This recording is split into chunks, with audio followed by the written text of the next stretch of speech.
press botched its coverage of the 2016 election. Afterward, the press tried to blame its failure on a glut of fake news, and then widely proceeded to publicize a bunch of bogus stories itself. Small wonder, then, that a recent Emerson College poll found that the public trusts the Trump administration's honesty substantially more than it trusts the media.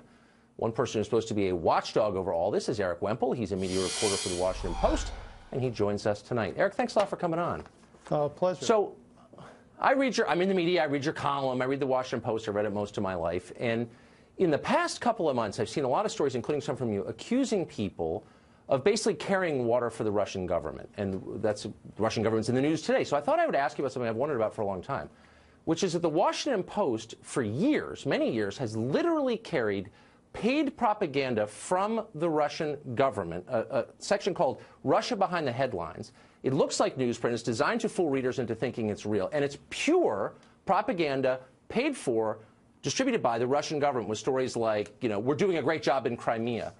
Why have you never written about that? How can you attack others when you don't know that your own paper makes money from taking propaganda from the Russian government? You know, I think that's a really good question.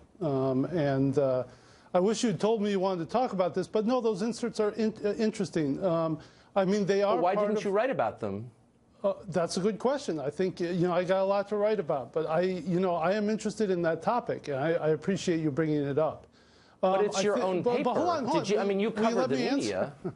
I do cover the media. I'm just interested. I do cover the media. I believe there are several newspapers that do run these inserts. I think China has one as well.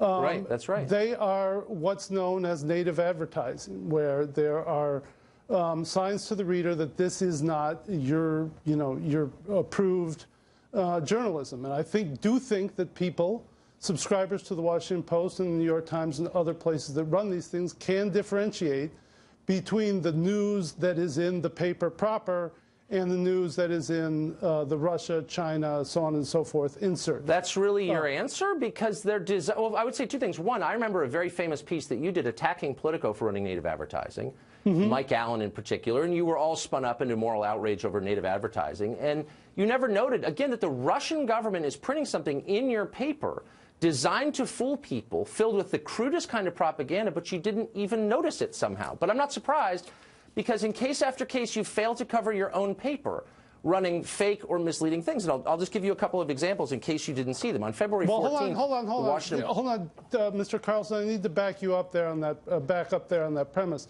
The thing that I wrote about Mike Allen was a different case altogether.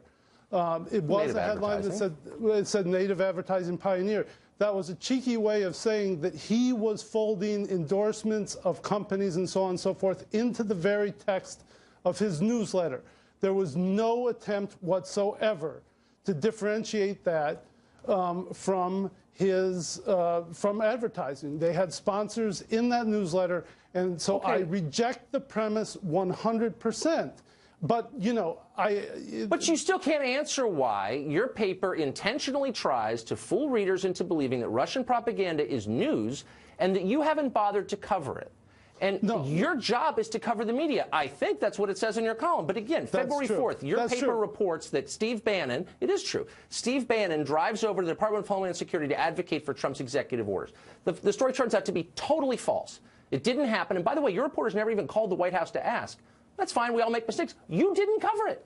You didn't cover on January 26th when the State Department fired its entire management team, so said your headline. The story turned out to be totally a crock. You didn't cover that. Why don't you cover your own paper's shortcomings is the question. I think you missed something, Mr. Carlson.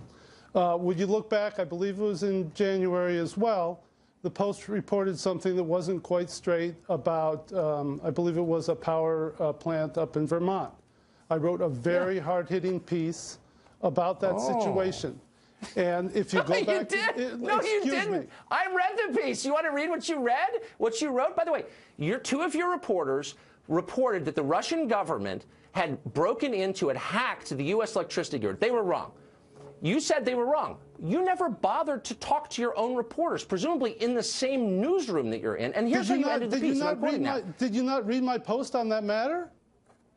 Not only did I read your post, I just reread it about 10 minutes ago, and you did not interview those reporters in there. You said that the paper wouldn't talk to you. I pushed for an interview with editor Marty Baron.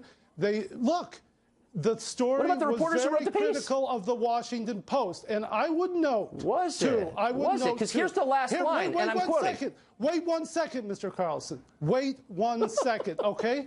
And there's the high-pitched laugh. I appreciate the high-pitched laugh. Anyway. I appreciate your failing to give me an answer. What's the answer? All right, there are few, if any, news organizations that allow their in-house media reporter to do as much coverage of their own shop as Fred Hyatt and Marty Baron allow me to do.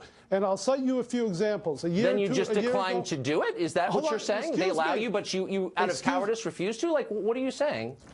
I did a story about, I don't know how many months ago, about the failure of the Washington Post to get diverse professionals in the higher ranks of the paper. I also broke the story within the Washington Post. Good for you, but you're not answering my questions about why you did. These are real stories. They're not about diversity in your newsroom. You didn't interview the reporters who wrote the story. And then you end with this. The missteps mar an otherwise spectacular run for the Post. Now, when you write something that brown-nosy, do you feel guilt? No. Do you feel like I'm doing my job as a hard-hitting media reporter? A spectacular run of my own publication, my own employers? Finish the Post, Mr. Carlson. Read till the end, please. That's actually that's the end of it. And then you go on. Read the entire last paragraph, please, for me. Oh, is that where you interview the editor who assigned the piece, the reporters who screwed it up? You get to the question of how it happened? Oh, that wasn't in the piece. I don't have it in front of me. Because you were afraid to track it down because you work there. No. And I will continue. I also broke at the Washington Post the story of how, this is a couple of years ago, a few years ago, the advertising side of the paper was putting the arm on the magazine to push content in a certain direction. Was it Russian propaganda? Oh, you missed that story. Well, you're quite the sleuth, aren't you? It's actually in the paper when you open it up in the middle of it. Mr. Carlson, did you do anything on Bret Baier's report that there would be an FBI investigation related to the Clinton Foundation? What did you say? No, but I think that you did. Actually, Eric, I think that you did. Let me talk. I'm not the self-described media reporter. No, I'm just I don't cover the media. You do. Oh, yeah. Well, you cover media every single day. I watch you. Everybody on Fox News covers the media. No, I think that's your job, Eric. Of Fox News. Listen, Mr. Carlson, I want to ask you. Well, you would know because you're a little obsessive about Fox News, I notice. You've covered Fox News in the last 10 months 23 times more than MSNBC. And look, you've got a political agenda. You're a lefty. You're angry about politics. I get it. But here's my question to you.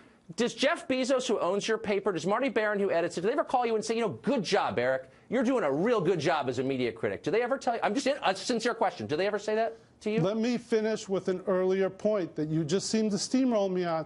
But what did you say when Bret Baier reported falsely that there would be an FBI indictment, there would be a federal indictment related to the Clinton Foundation 1 week before the election against Donald Trump? Yeah. What did you say about that? As a media reporter, we'll have to go back to the tape. So you're saying, look, Eric, look, I get it. You can't answer the question. So you're saying that I somehow have an obligation to be a media reporter, but I'm not a media reporter, and you are. And you get a lot of mileage out of it. I'm Mr. Media Reporter. I'm brave. They give me all this rope, and I can do whatever I want. But you don't. And instead, you single-mindedly pursue your political agenda. And my question is, please answer it. Does the owner of your paper, Jeff Bezos, who runs Amazon, does he ever call you and say, good job? Or does Marty Baron ever say, you're doing what we want you to do? Are you acting on their instruction? Do they notice what you're doing? What do they think of it? My direct boss is Fred Hyatt. I do not. Does he say, good job, Eric Wemple? Like, really insightful. Does he ever say that? I'm wondering.